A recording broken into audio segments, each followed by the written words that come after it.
I, Dr. Kingsley Chen, board certified orthopedic spine surgeon. I wanted to present Karen to you, a patient of mine. She had a grade 2 L4-5 degenerative spondylolisthesis. We did an in-span fusion on her. Tell them about your pain. How are you feeling? I'm feeling better, much better now. Yes. Before it was excruciating. It was hard to drive. It was hard to do normal things, period. It couldn't sit for very long. I was sleeping on a heating pad, which is not sexy at all, every night. And I'm much better. I'm so grateful. Thank you.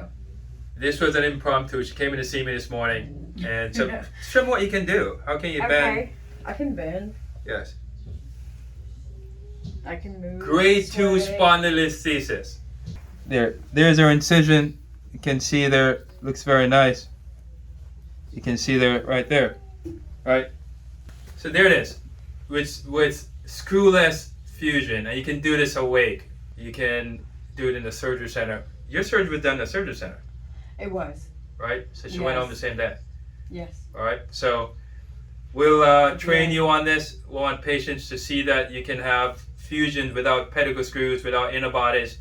You can do it quickly, and patients can do really well.